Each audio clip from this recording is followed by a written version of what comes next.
नमस्कार मित्रों, मैं रजनीकांत पाठक स्वागत करता हूं आपका पाठक ट्यूटोरियल के ऑफिशियल यूट्यूब चैनल पाठक स्टडी मंच पर। इकोनॉमिक्स के इस प्लेलिस्ट में आज हम पढ़ेंगे demand and law of demand, Hindi में कहें तो मांग और मांग के नियम। सबसे पहले हमें यह समझना होगा कि मांग किसे कहते हैं। Professor JS. मिल के अनुसार मांग का अभिप्राय मांगी गई उस मात्रा से लगाया जाता है जो एक निश्चित कीमत पर खरीदी जाती है। It means demand is an amount of a thing which a person willing to buy at given price। Definition से साफ समझ में आ रहा है क्या कि निश्चित मात्रा और निश्चित कीमत, यानी कि हम जब किसी भी चीज को खरीदने की बात सोचते भी हैं एक दिए हुए प्राइस पे या फिर गिवन प्राइस के ऊपर, गिवन प्राइस का मतलब हुआ कि मार्केट में जो रेट चलेगा, तो किसी भी प्रोडक्ट को अगर हम खरीदना चाहते हैं या फिर खरीदते हैं सर्टेन प्राइस के ऊपर, गिवन प्राइस के ऊपर, तो हम इसे डिमांड कह सकते हैं। लेकिन नॉर्मली अगर देखा जाए तो डिमांड केवल डिजायर नहीं हुआ, केवल हमारी इच्छा हम नहीं कहेंगे कि हाँ मुझे खरीदने की इच्छा है। अगर आपके पास पैसे नहीं हो और आप खरीदना चाहते, फरारी कार आप खरीदना चाहते लेकिन आपके पास पैसे नहीं है, तो हम इसे डिमांड नहीं कहेंगे, क्योंकि डिमांड को डिमांड बनने के लिए कुछ बेसिक एलिमेंट्स होते हैं, कुछ एसेंशियल एलिमेंट्स होते हैं, उनकी रिक्वायरमेंट हुआ करती है। समझते हैं एलिमेंट्स ऑफ डिमांड के बारे में। मांग के तत्व क्या हैं? सबसे पहले कहा वस्तु की इच्छा होनी चाहिए, यानी कि डिजायर ऑफ गुड्स। दूसरी बात है वस्तु क्रय करने के लिए पर्याप्त साधन, it means resources, sufficient resources to buy the good. तो पहली बात करते हैं desire of goods. Desire of goods का मतलब मांग को मांग तभी कहेंगे, डिमांड तभी वो कहलाएगा जबकि हमारी इच्छा हो उसको खरीदने की। हम अगर उसकी इच्छा ना करें, हम अगर डिजायर ना करें, हम अगर ये ना सोचे कि हाँ मुझे वो सामान खरीदना है, तो उसको डिमांड में लिया ही नहीं जाएगा। पहले तो आपको उसकी खरीदने की इच्छा होनी चाहिए। दूसरी बात है क्या कि उसको खरीदने के लिए आपके पास जो बेसिक या सफिशिएंट रिसोर्स है वो होने चाहिए। और बेसिक या सफिशिएंट रिसोर्स यानी कि पैसे। अगर आपके पास रिसोर्सेज नहीं है, संसाधन, दैट मीन्स कि पैसे आपके पास नहीं है, आपने सोचा कि नहीं एक फरारी कार मुझे चाहिए, ये आपकी इच्छा हुई, एक है डिजायर। तो डिजायर ऑफ गुड्स में आपने कहा कि नहीं मुझे फरारी कार चाहिए, तो दूसरी बात हमें ये सोचना पड़ेगा कि क्या उसके खरीदने के लिए मेरे पास पैसे हैं। इसे ही कहते हैं सफिशिएंट रिसोर्स। ऑब्वियस है कि फरारी एक्सपेंसिव कार है, एक्सपेंसिव गाड़ी है, तो अगर वो एक्सपेंसिव गाड़ी है तो क्या उसको परचेज करने के लिए मेरे पास सफिशिएंट रिसोर्सेज हैं। तीसरी बात होती है कि साधन व्यय करने की तत्परता, willingness to spend. Willingness to spend का मतलब होता है आपने सोचा कि फरारी कार मुझे खरीदनी है, आपके पास पैसे भी हैं, तो क्या अभी तुरंत खरीदना है या फिर आप उसको डिफर्ड करेंगे। डिफर्ड का मतलब है कुछ दिनों के बाद खरीदेंगे। तो डिमांड में ये भी देखने की आवश्यकता होती है, ठीक पैसे हमारे पास हैं, हमें खरीदने की भी इच्छा है, लेकिन अभी खरीदना है या बाद में खरीदना है। फिर उसका एक गिवन प्राइस होना चाहिए, यानी कि एक निश्चित कीमत होनी चाहिए, और ये गिवन टाइम पीरियड भी होना चाहिए, निश्चित समयावधि। जहां तक हम बात करेंगे डिमांड के लॉ की, तो डिमांड के लॉ में एक बात समझने वाली बात ये होती है कि गिवन पीरियड ऑफ टाइम और गिवन प्राइस ये होना चाहिए। गिवन पीरियड ऑफ टाइम हमारे पास दो तरह के टाइम होते हैं, एक शॉर्ट रन होता है, एक लॉन्ग रन होता है। हम आगे के क्लासेस में चर्चा करेंगे शॉर्ट रन लॉन्ग रन क्या होता है। प्रोडक्शन चैप्टर में आपको ये अच्छे से समझ में आएगा। अभी आप यही समझे कि हमारे पास एक शॉर्ट रन टाइम है और एक लॉन्ग रन टाइम है। तो अब शॉर्ट रन में परचेज करने की बात हो रही है या फिर लॉन्ग रन में परचेज करने की बात हो रही है। हम अगर शॉर्ट रन को भी चूज करते हैं तो वो भी टाइम पीरियड गिवन कहलाएगा, और अगर लॉन्ग रन को भी चूज करते हैं तो वो भी आपका टाइम पीरियड गिवन ही कहलाएगा। ओवरऑल देखा जाए तो जो एलिमेंट्स होते हैं डिमांड्स के, हम डिमांड को जनरेट करें उससे पहले हमें देखना होगा अपनी desire, sufficient resources, willingness to spend और given price, given time period. आगे टॉपिक आता है मांग फलन, यानी डिमांड की फंक्शन क्या है। डिमांड की फंक्शन का मतलब होता है कि अगर कोई कमोडिटी है, हम कमोडिटी परचेज करना चाहते हैं, तो उस कमोडिटी को परचेज करने के लिए हमें किन किन फैक्टर्स को ध्यान में रखना पड़ेगा। तो ये जो डिफरेंट फैक्टर्स जो होते हैं, जो इन्फ्लुएंस करते हैं, जो प्रभावित करते हैं हमारे डिमांड को, हम आगे इन टॉपिक्स को डील करेंगे, जिसमें कि हम पढ़ेंगे कि डिमांड को इन्फ्लुएंस करने वाले कौन कौन से ऐसे फैक्टर होते हैं। तो जो डिमांड को इन्फ्लुएंस करने वाले फैक्टर जो हैं और मेरा जो डिमांड जो होगा, जब इनके बीच के रिलेशनशिप को हम जस्टिफाई करेंगे तो हम कहते हैं कि डिमांड फंक्शन है। मतलब वस्तु की मांग और इसे प्रभावित करने वाले घटकों के बीच फलनात्मक संबंध को मांग फलन कहते हैं। फलनात्मक संबंध का मतलब क्या? फंक्शनल रिलेशनशिप इंग्लिश में कहते हैं इसे। फंक्शनल का मतलब है क्या कि जब वस्तु की मांग यानी डिमांड की हम बात करेंगे तो डिमांड और इससे इसको प्रभावित करने वाले जितने भी एलिमेंट हैं, जैसे इनकम, अगर किसी की इनकम बढ़ती है तो वो किसी पार्टिकुलर गुड्स का डिमांड को बढ़ा या घटा सकता है। हम आगे भी इस चीज को डील करेंगे। अभी यहाँ ये समझना है कि demand function that means functional relationship between demand and determinants of demand is termed as demand function. तो जितने भी डिटर्मिनेंट्स होते हैं जो हमारे डिमांड को इन्फ्लुएंस कर सकते हैं उनका, और जो कमोडिटी उनका हम जो डिमांड करने वाले हैं, इनके बीच का जो फंक्शनल रिलेशनशिप होगा इसे हम मांग फलन या डिमांड फंक्शन कहेंगे। अब ये डिमांड फंक्शन या मांग फलन दो तरह का होता है, एक तो जो व्यक्तिगत मांग फलन होगा और एक बाजार मांग फलन।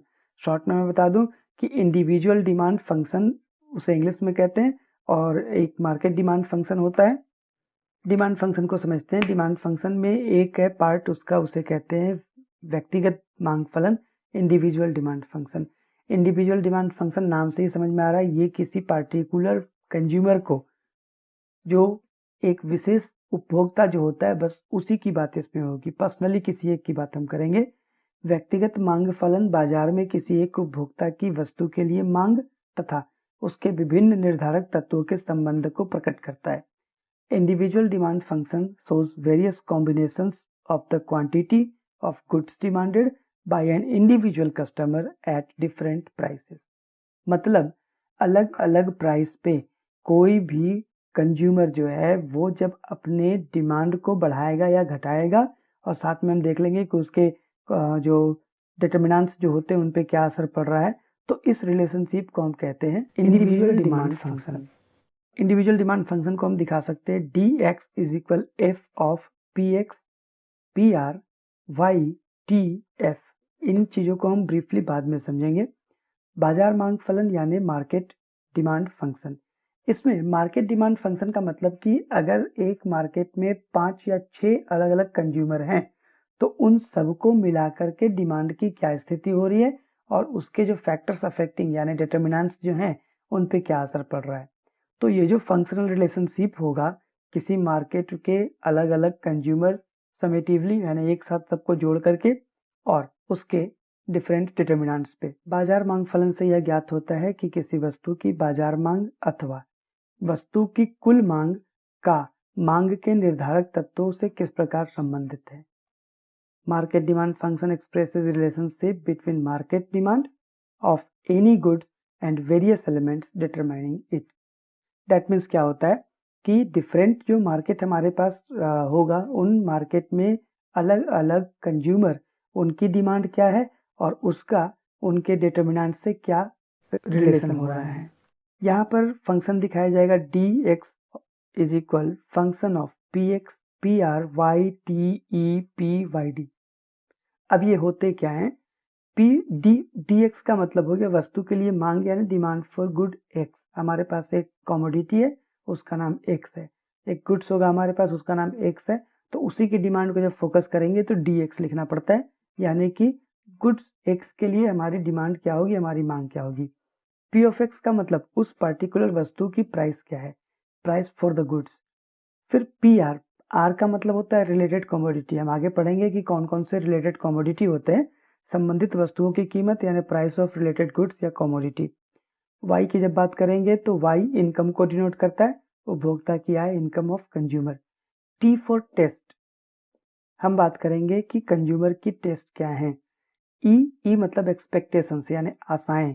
आशाएं का मतलब है कि अगर फ्यूचर में देखा कि नहीं मूल्य बढ़ने वाले हैं, दाम बढ़ने वाला है, तो आज उसका डिमांड ज़्यादा या कम हो सकता है। पी फॉर पॉपुलेशन, जनसंख्या पे भी इफेक्ट पड़ता है। वाईडी का मतलब होता है डिस्ट्रीब्यूशन ऑफ इनकम यानी आय का वितरण। आइए अब समझते हैं डिटर्मिनेंट्स ऑफ डिमांड यानी मांग को निर्धारित करने वाले तत्व कौन कौन से हैं। अभी हमने पिछले टॉपिक पे पढ़ा मार्केट फंक्शन को या फिर इंडिविजुअल डिमांड फंक्शन को हमने वहाँ पे बात करी निर्धारक तत्व। निर्धारक तत्व का मतलब क्या होता है? मांग के निर्धारक तत्व वो होते हैं, डिटरमिनेंट्स ऑफ डिमांड उन्हें कहते हैं, जो कि डिमांड को इन्फ्लुएंस कर सकते हैं। उनके प्राइस बढ़ने से या फिर उनका मार्केट में डिमांड बढ़ने से किसी पार्टिकुलर गुड्स की डिमांड पे इफेक्ट पड़ता है। तो ये इफेक्ट जो पड़ता है इसी को हम कहते हैं, जो फैक्टर इफेक्ट डलवाते हैं उन्हें हम कहते हैं डिटरमिनेंट्स ऑफ डिमांड। सबसे पहला जो डिटरमिनेंट है वो है वस्तु की उपयोगिता, यूटिलिटी ऑफ द गुड्स। किसी भी कमोडिटी की, हम पहले पढ़ चुके हैं यूटिलिटी के बारे में, और यूटिलिटी को हम वांट्स सेटिस्फाइंग पावर भी कहते हैं। अगर आपने ये क्लास नहीं की है, लिंक डिस्क्रिप्शन में दिए गए हैं, आप वहां से उसकी क्लासेस कर लें। यूटिलिटी का मतलब है वांट्स सेटिस्फाइंग पावर, यानी हम अपने आप को संतुष्ट करें, संतुष्ट करने की जो शक्ति होती है उसे हम यूटिलिटी कहते हैं। तो गुड्स की यूटिलिटी के चलते उसका मांग घट सकता है या बढ़ सकता है। दूसरी बात है इनकम लेवल, आय का स्तर। किसी भी कंज्यूमर के इनकम के ऊपर डिपेंड करता है वो डिमांड किन चीज़ों का करेगा। जैसे अगर मान लिया जाए कि उसके इनकम काफ़ी कम है तो वो एक्सपेंसिव चीज़ों का डिमांड नहीं कर पाएगा। अगर वो वेजिटेरियन है तो पनीर की सब्जी उसके लिए मुश्किल होगा, और अगर वो नॉन वेजिटेरियन है तो उसके लिए चिकन मटन ये सब जो होगा वो उसके इनकम लेवल से ऊपर होगा। तो आय का स्तर मतलब कि उनकी इनकम लेवल क्या है, उसी के अकॉर्डिंग वो डिमांड करेंगे। धन का वितरण, डिस्ट्रीब्यूशन ऑफ वेल्थ, ये भी कंसर्न होता है इनकम लेवल से ही। अब डिस्ट्रीब्यूशन का मतलब ये हुआ क्या कि लोगों के पास पैसे हैं, नो डाउट, लेकिन क्या है कि middle class family, lower middle class family, upper class, इन सब में वेल्थ का जो डिस्ट्रीब्यूशन है वो अलग अलग तरीके से, कोई काफ़ी गरीब है तो कोई काफ़ी अमीर है। तो ऐसे सिचुएशन को हम कहते हैं डिस्ट्रीब्यूशन ऑफ वेल्थ। वस्तु की कीमत यानी प्राइस ऑफ गुड्स या फिर प्राइस ऑफ कमोडिटी, संबंधित वस्तुओं की कीमतें यानी प्राइस ऑफ रिलेटेड गुड्स। अभी मैंने पीछे बात करी पीआर की, पीआर मतलब प्राइस ऑफ रिलेटेड गुड्स। तो रिलेटेड गुड्स का मतलब क्या हो गया? अगर हम किसी एक पार्टिकुलर गुड्स की बात कर रहे हैं, नाम उसका एक्स मान लिया जाए, तो एक्स की बात कर रहे हैं, तो दूसरे जो गुड्स जो होंगे उनमें एक सब्सटीट्यूट होता है और एक कॉम्प्लीमेंट्री होता है, मतलब एक स्थानापन्न और एक पूरक वस्तु है। मैं बता दूं, स्थानापन्न उसे कहते हैं जो उसके बदले यूज कर सकते हैं, चाय और कॉफी। या तो आप कॉफी पी लें कोई दिक्कत नहीं, या फिर आप चाय पी लेते हैं कोई दिक्कत नहीं है। पूरक वस्तुओं का मतलब होता है कॉम्प्लीमेंट्री, मतलब कि दोनों को एक साथ यूज करना है। कार और पेट्रोल, अगर आपके पास कार है तो विदाउट पेट्रोल वो काम नहीं करेगा, और केवल पेट्रोल लेके आप नहीं चलेंगे कि अभी पेट्रोल खरीद लो, कार लेके उसमें डलवा लेंगे, ऐसी कोई बात नहीं होती है। तो प्राइस ऑफ रिलेटेड गुड्स की मैं बात कर रहा था, तो किसी भी पार्टिकुलर कमोडिटी के डिमांड पे ये सीधा प्रभाव डालते हैं। चाय, अगर बात करें, चाय को छोड़ के कोई कॉफी पीने की बात कर रहा है तो सब्सटीट्यूट गुड्स। कार ले लिया, आप पेट्रोल की बात कर रहे हैं तो कॉम्प्लीमेंट्री गुड्स। इन सब चीज़ों को हम आगे पढ़ेंगे, इनका इफेक्ट कैसे पड़ता है। जहाँ तक बात करें आगे, तो अगला है रुचि, फैशन, यानी टेस्ट और फैशन। टेस्ट का मतलब ये होता है कि जो कंज्यूमर है, अगर वो किसी पार्टिकुलर कमोडिटी या पार्टिकुलर गुड्स के लिए अपना टेस्ट पहले से बना चुका है। मान लिया जाए कि वो कोल्ड ड्रिंक पीता हो और कोल्ड ड्रिंक में उसकी आदत है कि वो कोल्ड ड्रिंक में पेप्सी पिएगा, तो ये पेप्सी उसके टेस्ट में आएगा। अचानक से अगर वो माउंटेन ड्यू पीने लगता है तो माउंटेन ड्यू, अब उसका टेस्ट वो बदल चुका है, पेप्सी को छोड़ के वो माउंटेन ड्यू की डिमांड करेगा। तो इसे हम टेस्ट कहते हैं। फैशन, यानी फैशन का ट्रेंड जो भी मार्केट में चल रहा है, लोग उसके अकॉर्डिंग कमोडिटी अपना परचेज करते हैं। भविष्य में कीमत परिवर्तन की आशा, expected future change in price, आपके प्राइस जो चेंज हो जाएंगे। कई बार पता चलता है कि नहीं, पेट्रोल की कीमत बढ़ने वाली है तो लोग फटाफट लाइन लगा दिया करते हैं पेट्रोल पंप में।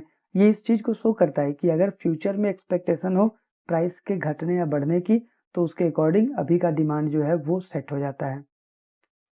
फिर अगली बात है जनसंख्या परिवर्तन, चेंज इन पॉपुलेशन। यहाँ पे एक और बात आती है, कॉम्पोजिशन ऑफ पॉपुलेशन भी कहते हैं उसे।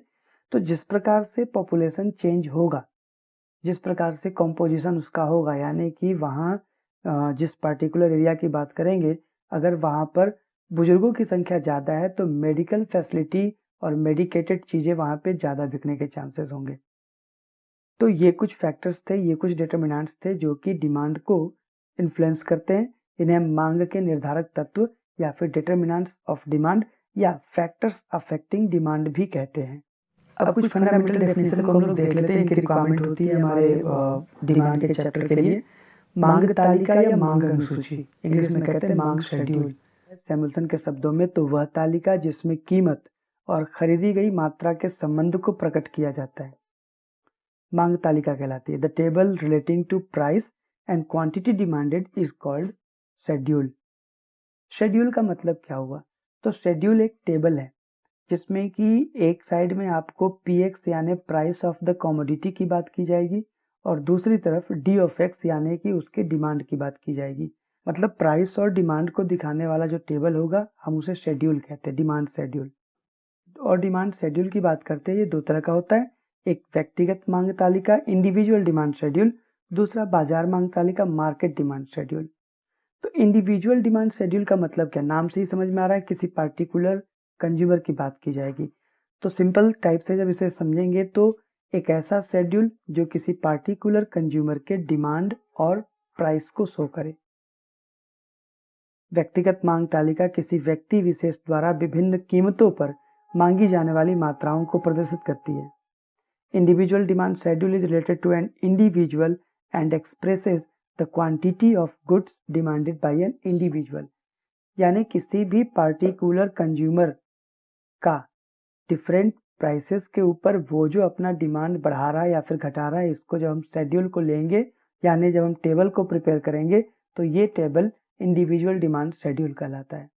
एक एग्जांपल देखकर समझने की कोशिश करते हैं। हमारे पास एक यहाँ पे डिमांड का दिया हुआ है और ये डिमांड जो है इंडिविजुअल डिमांड शेड्यूल है। यहाँ पर आप देख रहे हैं फर्स्ट कॉलम में प्राइस पर यूनिट, प्रति मूल्य इकाई यहाँ पे बताई गई है और यहाँ पे क्वांटिटी डिमांडेड बाई ए नाम का बंदा है, उसने क्या डिमांड किया? जब 10 रुपीज़ का था तो उसने 1 लिया, 1 आप यूनिट केजी मान सकते हैं। 8 का जब हुआ तो उसने 3 यूनिट लिया मतलब 3 केजी। 6 रुपीज़ जब हुए तो उसने 4 केजी लिया। 4 रुपीज़ जब हुआ तो उसने 6 केजी लिया और जब वो 2 रुपये का हुआ तो वो 8 केजी ले रहा है। ये जो आप देख रहे हैं ये डिमांड शेड्यूल है, इंडिविजुअल डिमांड शेड्यूल। वहीं अगर मार्केट डिमांड शेड्यूल की बात करें तो मार्केट डिमांड शेड्यूल में जो मार्केट में जितने कंज्यूमर हैं, ABC 3 कंज्यूमर होंगे तो तीनों कंज्यूमर का ऐड करके जो टोटल बनेगा उस डिमांड को और वो जिन प्राइसेस पे उसे ले रहे हैं उसको जब शो किया जाएगा किसी टेबल के थ्रू तो हम कहते हैं कि वो बाजार मांग तालिका दिखेगा या फिर वो मार्केट डिमांड शेड्यूल दिखेगा। बाजार मांग तालिका समस्त बाजार में किसी एक समय बिंदु पर विभिन्न कीमतों पर वस्तु की मांग को प्रदर्शित करता है। समस्त बाजार का मतलब उसमें जितने भी कंज्यूमर होंगे। Market demand schedule represents the total market demand eight various prices. अलग अलग मूल्य पर जितने भी लोग हैं, समस्त बाजार का मतलब यहाँ पे होगा कि मार्केट में जितने भी लोग वहाँ पे हैं। एक टेबल से समझते हैं, यहाँ पे प्राइस दिया हुआ है पर यूनिट 20, 16, 12 और 10 और ए नाम का एक बंदा है, एक कंज्यूमर है ए नाम का, उसने क्या डिमांड किया और बी नाम का बंदा यानी बी नाम का कंज्यूमर उसने क्या डिमांड किया। अब इन दोनों को जब ऐड कर लेंगे तो आप देख सकते हैं कि इसी को हम कहते हैं मार्केट डिमांड शेड्यूल। मतलब 20 रुपीज़ जब था तो दोनों ने मिला करके ए प्लस बी 5 केजी खरीदा। आप केजी या यूनिट कुछ भी मान सकते हैं। 16 रुपीज़ पे 7 केजी, ये 4 और 3। 12 रुपीज़ पे 5 और 5 मिलाकर 10 का डिमांड हुआ टोटल और 10 रुपीज़ पे 6 + 8 यानी 14 का डिमांड हुआ है टोटल। तो इसे हम कहते हैं market demand schedule. Demand schedule फिर से बता दूं दो तरह का होता है, इंडिविजुअल जो किसी इंडिविजुअल कंज्यूमर को शो करेगा और एक मार्केट डिमांड शेड्यूल जो कि मार्केट में जितने भी कंज्यूमर है उन सबको उनके समेशन को या फिर उनके जो सम होते हैं उसको शो करता है। नेक्स्ट डेफिनेशन है हमारा मांग वक्र यानी डिमांड कर्व। अब ये डिमांड कर्व क्या होता है? तो अभी हमने देखा डिमांड शेड्यूल के बारे में।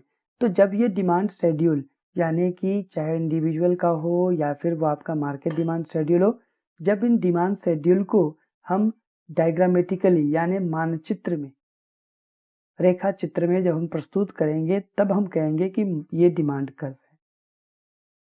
मांग तालिका को जब रेखा चित्र में प्रदर्शित कर दिया जाता है तो मांग वक्र कहते हैं। Demand when a demand schedule is graphically presented we get demand curve. Graphically presentation का मतलब आप ग्राफ बना के शो करेंगे वो रिलेशन जो मैंने ऊपर में दिखाया प्राइस और किसी भी गुड्स के डिमांड का। अब अगर बात करें डिमांड कर्व को तो ये भी दो तरह का होगा, एक होगा इंडिविजुअल मांग वक्र इंडिविजुअल डिमांड कर्व और एक होगा बाजार मांग वक्र यानी मार्केट डिमांड कर्व। और नाम से ही समझ में आ रहा है कि इंडिविजुअल डिमांड कर्व जो होगा एक ऐसा ग्राफिकल प्रेजेंटेशन जो कि इंडिविजुअल डिमांड शेड्यूल को शो करेगा। फिर अगर हम मार्केट डिमांड कर्व की बात करेंगे तो ये मार्केट में जितने भी लोग प्रेजेंट हैं, हमने उनका मार्केट डिमांड शेड्यूल बनाया, उसी मार्केट डिमांड शेड्यूल को ग्राफिकली ये प्रेजेंट करेगा। इसे हम नाम देंगे मार्केट डिमांड कर्व। अब हम बात कर लेते हैं टाइप्स ऑफ डिमांड के बारे में। डिमांड कितने अलग अलग टाइप के होते हैं, तो सबसे पहला उसे हम कहते हैं कीमत मांग यानी प्राइस डिमांड। दूसरा जो होता है उसका क्लासिफिकेशन इनकम डिमांड। एक होता है तिरछी डिमांड यानी कि क्रॉस डिमांड, और एक अन्य प्रकार का यानी कि अदर काइंड्स ऑफ डिमांड होते हैं। तो जहां तक प्राइस डिमांड की बात करें, इसका कोई फर्दर क्लासिफिकेशन नहीं होता है, कोई भी इसका अलग से वर्गीकरण नहीं होगा। लेकिन इनकम डिमांड को जब हम लेंगे तो हम दो वस्तुओं को, दो अलग अलग गुड्स को देखेंगे। पहला जो होता है वो श्रेष्ठ या सामान्य वस्तु, सुपीरियर या नॉर्मल गुड, और घटिया या फिर निम्न प्रकार की वस्तु यानी कि इंफीरियर गुड्स। अगर हम अदर काइंड्स की बात करेंगे, जैसे हमने बताया कि जो टाइप्स होते हैं उसमें 4 था। डिमांड, प्राइस डिमांड, कीमत मांग जिसे कहते हैं, इनकम डिमांड, आय मांग, क्रॉस डिमांड यानी तिरछी मांग, और अन्य प्रकार के। तो अन्य प्रकार में एक जो होता है उसे संयुक्त मांग कहते हैं, ज्वाइंट डिमांड, व्युत्पन्न मांग यानी कि डेराइव्ड डिमांड, और एक होता है जो कलेक्टिवली होगा, कंपोजिट डिमांड कहते हैं उसे हम, सामूहिक डिमांड, सामूहिक मांग हिंदी में कहेंगे। अब डेफिनेशन देखते हैं इन सबका कि एक्चुअली होता क्या है। तो सबसे पहले है प्राइस डिमांड, कीमत मांग। कीमत मांग से अभिप्राय वस्तु की उन मात्राओं से है जो एक निश्चित समयावधि में निश्चित कीमतों पर उपभोक्ता द्वारा मांगी जाती है। यदि अन्य बातें समान रहें तो वस्तु की कीमत बढ़ जाने से उसकी मांग कम हो जाएगी, और वस्तु की कीमत घट जाने से मांग उसकी बढ़ जाती है। यहाँ इस डेफिनेशन में बताने की कोशिश ये की जा रही है कि कीमत मांग यानी जो मेरा प्राइस डिमांड होगा वो किसी भी टाइम अंतराल में, हमने कहा कि यहाँ टाइम इंटरवल यानी कि जो समय का अंतराल होगा वो फिक्स होगा, fix time, given fix time, उसमें जिस भी कीमत पर यानी कि उसका जो भी रेट हो किसी एक कमोडिटी का, प्राइस के बढ़ने से, प्राइस अगर बढ़ जाता है उसका तो हम अपनी डिमांड को कम कर लेंगे, और प्राइस अगर घट जाता है उसका तो हम उसकी डिमांड को बढ़ा लेंगे। तो मैटर ये करता है कि प्राइस डिमांड जो होगा वो प्राइस पे कंसर्न होगा। इंग्लिश में देखते हैं, price demand refers to those quantity of goods which are demanded by a consumer at various prices during a particular time period. Ceteris paribus यानी other things being equal, when price of goods increases its demand decrease and vice versa. मतलब price demand concern होगा price से, मैंने just कहा price के बढ़ने से demand घटेगा और प्राइस के घट जाने से डिमांड बढ़ जाएगा। जो यहाँ पर शो किया जा रहा है ये डिमांड कर्व है जिसके बारे में हमने बात करी अभी। इसको और भी अच्छे से समझेंगे आगे। यहाँ पर सिर्फ ये बताया जा रहा है कि y जो है वो प्राइस को y जो है प्राइस को डिनोट कर रहा है, और x एक्सिस जो है वो क्वांटिटी को डिनोट कर रहा है। यहाँ प्राइस, यहाँ क्वांटिटी डिमांडेड यानी हमने जो डिमांड करी है। तो जब प्राइस यहाँ था फर्स्ट स्टेज में P, तो क्वांटिटी यहाँ आ रहा था।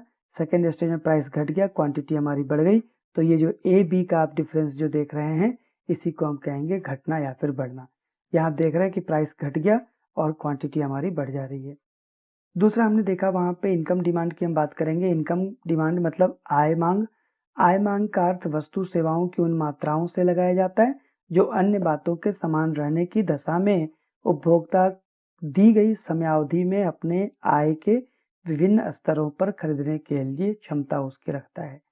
Income demand is related to the quantity of goods and services demanded by a consumer at different income level in a given time period when other things remain constant. यहाँ other things remain constant या फिर हिंदी में अन्य बातों के समान रहने की दशा, सेट्रस पेरिबस इसे कहते हैं, लैटिन मैक्सिम में, लैटिन सिद्धांत है। तो सेट्रस पेरिबस या फिर अन्य बातों का समान रहना या other things being remain constant का मतलब ये होता है, अगर हम प्राइस को फोकस कर रहे हैं तो केवल प्राइस को ही कंसर्न कराएंगे। बाकी जितने भी फैक्टर्स जो कि डिमांड को बढ़ाते या घटा सकते थे, यानी कि डिटर्मिनेंट्स जो हम अभी पहले पढ़ चुके निर्धारक तत्वों में, वो चीजें स्थिर होनी चाहिए, उनमें कोई भी चेंजिंग नहीं होगी। प्राइस बढ़ेगा या प्राइस घटेगा, ये पिछले वाले में थी। अब यहाँ पे जब इनकम की बात करेंगे तो केवल इनकम बढ़ेगा, इनकम घटेगा, बाकी सारी चीजें समान रहेंगी। यानी कि न तो उसका प्राइस बढ़ा होगा, न उसका प्राइस घटा होगा, न तो पॉपुलेशन में कोई चेंजिंग है, न तो किसी के इनकम डिस्ट्रीब्यूशन में कोई चेंजिंग है। तो हम उसे कहते हैं सेटर्स पेरिबस, अन्य बातें समान रहना। तो अन्य बातें जब समान होती हैं तो अगर मेरा इनकम बढ़ेगा तो हम उस इनकम पे या तो जो पुरानी कमोडिटी थी उसको परचेज करना चाहेंगे, अदरवाइज नहीं करना चाहेंगे। जहाँ तक बात करते हैं इनकम डिमांड की, आय मांग की, तो आय मांग वस्तु की प्रकृति पर निर्भर होती है। वस्तुएं दो वर्गों में बांटी जा सकती है। Income demand depends on the nature of the goods and goods can be divided into two groups. जहाँ तक हम बात करेंगे इनकम डिमांड की या फिर आय मांग की, तो इनका भी दो क्लासिफिकेशन है। इनमें गुड्स के अकॉर्डिंग हमारी यहाँ पे जो मांग जो होती है वो बदल जाती है। तो आय मांग की अगर बात माने तो इनकम डिमांड में गुड्स का जो नेचर होगा यानी जो क्लासिफिकेशन होगी उसमें सबसे पहला श्रेष्ठ या सामान्य वस्तुएं, सुपीरियर या नॉर्मल गुड्स। अब ये नॉर्मल गुड्स क्या होता है, हम जो डेली यूज करते हैं। क्या कहा, सामान्य या श्रेष्ठ वस्तुएं वह वस्तुएं हैं जिनमें कीमत तथा मांगी गई मात्रा में धनात्मक संबंध होता है। श्रेष्ठ वस्तुओं के संबंध में आय मांग वक्र धनात्मक ढाल वाला होता है, यानी बाएं से दाएं चलता हुआ होगा।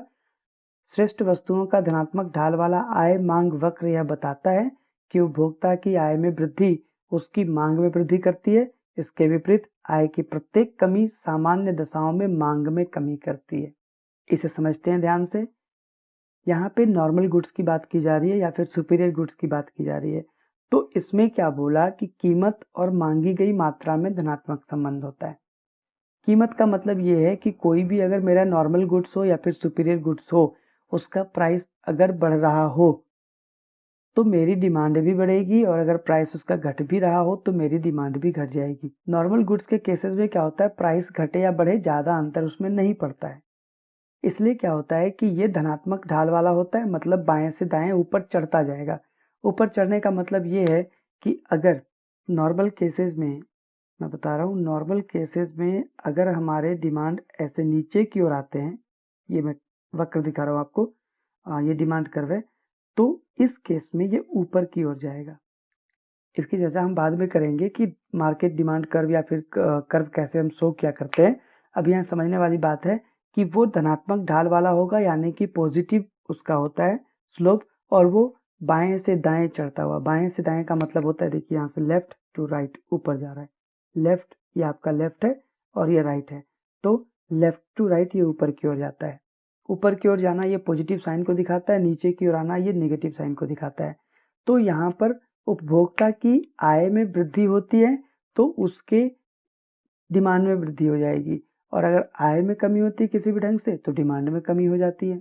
इंग्लिश में देखते हैं, नॉर्मल और superior goods are those goods in case of which there is a positive relationship between price and quantity demanded. Income demand curve in superior or normal goods is positively sloped, that is, it rises from left to right. It denotes that every increase in income of the consumer increases demand of the superior goods and vice versa. Same बात यहाँ पे लिखी गई है कि जो normal goods या superior goods होते हैं, नॉर्मल गुड्स या सुपीरियर गुड्स होता है तो अगर कंज्यूमर का इनकम बढ़ेगा डिमांड बढ़ जाएगी इनकी, कंज्यूमर का इनकम घटेगा डिमांड घट जाएगी इनकी। यहाँ पे एक डायग्राम हम यहाँ पे देख सकते हैं, वाई एक्सिस पे प्राइस हमेशा रहता है और एक्स एक्सिस पे हमेशा क्वांटिटी उसका रहेगा। और क्या हुआ कि जब P था ओरिजिनल प्राइस, यानी पहले प्राइस था P, तो क्वांटिटी हमारी थी Q, और अब जब प्राइस बढ़ गया तो उसकी क्वांटिटी भी बढ़ जा रही है। आप देख सकते हैं ये एरो जो जा रहा है अपवर्ड, ये दिखा रहा है कि इंक्रीज क्या है, P से P1, और ये भी दिखाया गया है कि Q से Q1, यानी कि यहाँ भी क्वांटिटी इंक्रीज कर रही है। तो नॉर्मल गुड्स के केस में जो इनकम मेरा होता है, जब भी हमारी इनकम बढ़ेगी हमारा नॉर्मल गुड्स के लिए जो है डिमांड बढ़ जाएगा। घटिया या निम्न वस्तु में आय मांग, income demand in inferior goods. Inferior goods क्या होता है, घटिया वस्तुएं किन्हें कहेंगे, वस्तुएं वे वस्तुएं होती हैं जिन्हें उपभोक्ता की दृष्टि से देखा जाता है और आय स्तर पर पर्याप्त न होने पर उपयोग करते हैं, जैसे मोटा अनाज, वनस्पति घी, मोटा कपड़ा आदि। ऐसी दशा में जैसे जैसे उपभोग की मात्रा में वृद्धि होती है वैसे वैसे उपभोक्ता इन घटिया वस्तुओं की उपभोग घटाकर श्रेष्ठ वस्तुओं के उपभोग में वृद्धि करने लगता है। मतलब क्या कहा कि घटिया वस्तुएं वो होती हैं जो कि इनकम लेवल अगर आपका सही नहीं हो तभी आप केवल यूज करते हैं। जब इनकम लेवल आपका अच्छा होता है तो फिर आप उसको यूज करना बंद कर देते हैं, आप किसी और अपने डिमांड को अडॉप्ट कर लेते हैं। जैसे मोटा अनाज, मोटा अनाज का मतलब क्या हुआ? मोटे मोटे अनाज उन क्वालिटी के अनाज होते हैं, जैसे इंडिया की बात करते हैं, अगर हम भारत में बात करें तो राशन का जो चावल वगैरह आता है उसे मोटा अनाज कह सकते हैं। हर कोई उस चावल को तो नहीं खाता, लेकिन इनकम का लेवल अगर कम हो जाए तो लोग उसको यूज करना पसंद करते हैं। इनकम अगर अच्छी होने लगे तो लोग उसको यूज करना बंद कर देंगे, किसी और पे जंप करेंगे। इंग्लिश में डेफिनेशन देखते हैं। Inferior goods are goods which are consumed by consumer due to inefficient level of income. Example, coarse crops, vegetables, ghee, etc. In this case, as the income of consumer increases, he reduces the consumption of inferior goods and increases consumption of superior goods. मतलब inferior goods वो होते हैं जो कि consumer insufficient income of income के चलते काम करता है जिसपे, यानी कि लेवल अगर इनकम का घट गया हो तो वो इनको यूज करना शुरू कर देगा, और अगर इनका इनकम लेवल बढ़ गया हो तो वो फिर सुपीरियर गुड्स को यूज करना शुरू कर देता है। डायग्राम के थ्रू समझने की कोशिश करेंगे। वाई एक्सिस पे हमेशा की तरह प्राइस और एक्स एक्सिस पे हमेशा की तरह क्वांटिटी। जब मेरा प्राइस था यहाँ पर तो मेरी क्वांटिटी चल रही थी ये, प्राइस यहाँ क्वांटिटी ये थी। प्राइस मेरा बढ़ गया, मतलब इनकम मेरा बढ़ गया, सॉरी, यहाँ पे प्राइस नहीं, उसको इनकम हम लेंगे। इनकम कम था, हमने इसे यूज किया ज़्यादा, और इनकम जब बढ़ गया हमने इसके यूज को कम कर दिया। अगले डेफिनेशन पे जंप करते हैं। Cross demand. क्रॉस डिमांड का मतलब होता है तिरछी मांग। ये दो गुड्स के ऊपर काम करती है। एक गुड हमारा एक्स होगा, दूसरा गुड्स हमारा वाई होगा। तो अन्य बातें समान रहने पर वस्तु वाई की कीमत में परिवर्तन होने से उसके सापेक्ष संबंधित वस्तु वाई की मात्रा में जो या मांग में जो परिवर्तन होगा उसे आड़ी या फिर तिरछी मांग कहते हैं। अदर थिंग्स रिमेन कांस्टेंट या फिर being equal, change in demand of good Y due to change in price of good X is called cross demand. Cross demand का मतलब ये हो रहा है कि अगर एक्स की प्राइस हमारे बढ़ रहे हैं, घट रहे हैं, तो उसके अकॉर्डिंग हम वाई पे क्या काम कर रहे हैं, वाई को ज़्यादा ले रहे हैं या वाई को कम ले रहे हैं। अब यहाँ पे तिरछी डिमांड को समझने के लिए हमें समझना पड़ेगा दो अलग अलग कमोडिटी, इसके हम अलग अलग क्लासिफिकेशंस को देखेंगे तो टाइप्स दो तरह के होते हैं। जो रिलेटेड गुड्स होते हैं, मैंने बात करी थी संबंधित वस्तुओं की, रिलेटेड गुड्स दो तरह के होंगे। एक जो था सब्सटीट्यूट गुड्स था। सब्सटीट्यूट में क्या होता है, स्थानापन्न वस्तुएं वे हैं जो एक दूसरे के बदले एक ही उद्देश्य के लिए प्रयोग में लाई जाती है, जैसे चाय कॉफी। ऐसी वस्तुओं में जब एक वस्तु की कीमत में वृद्धि होती है तो स्थानापन्न वस्तु की मांग में वृद्धि हो जाती है। मतलब क्या कहा, सब्सटीट्यूट गुड्स जो एक के बदले दूसरे को, चाय अगर नहीं मिल रहा हो कॉफी यूज कर ले, या फिर कॉफी नहीं मिल रहा है हम चाय को यूज कर लेते हैं, तो वो एक ही उद्देश्य के लिए है। हाँ, सेटिस्फेक्शन या टेस्ट अलग अलग हो सकता है, लेकिन चाय के बदले कॉफी पी जा सकती है। तो ऐसी स्थिति में अगर हम चाय को छोड़ के कॉफी पे जंप करते हैं तो कॉफी सब्सटीट्यूट गुड्स हो जाएगा चाय के लिए। इंग्लिश में अगर देखें तो substitute goods are such goods which have the capacity to satisfy the same need, that is they can be used for the same purpose in place of each other, like tea, coffee. In this case, when price of one good increases, demand of substitute also increases.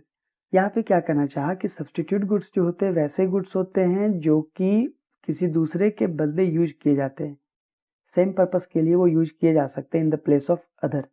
चाय के बदले coffee, जैसा मैंने बताया कि आप एक के बदले दूसरे को यूज कर सकते हैं।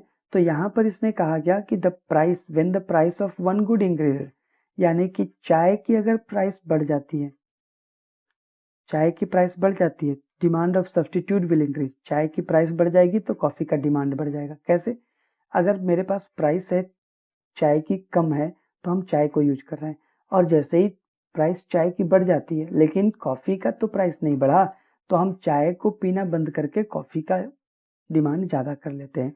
तो यहाँ पर वही चीज़ शो करने की बात हो रही है। वाई एक्सिस पे हमने दिखाया है प्राइस ऑफ गुड्स वाई, और एक्स एक्सिस पे दिखाया है डिमांड ऑफ गुड एक्स। तो जब प्राइस मेरा बढ़ा, P1 था, तो P1 के टाइम में ये X1 था, और जब प्राइस इसका बढ़ गया गुड वाई का, तो हमारी क्वांटिटी एक्स के लिए बढ़ जा रही है। मतलब ये इंक्रीज को दिखा रहा है, प्राइस बढ़ा, हमने दूसरे की डिमांड बढ़ा दी। ये डिमांड कर रहा है सब्सटीट्यूट गुड्स का। नेक्स्ट है पूरक वस्तुएं यानी कि कॉम्प्लीमेंट्री गुड्स। कॉम्प्लीमेंट्री गुड्स क्या होते हैं, वो जो कि एक ही उद्देश्य के लिए प्रयोग में आते हैं और साथ में यूज किए जाते हैं।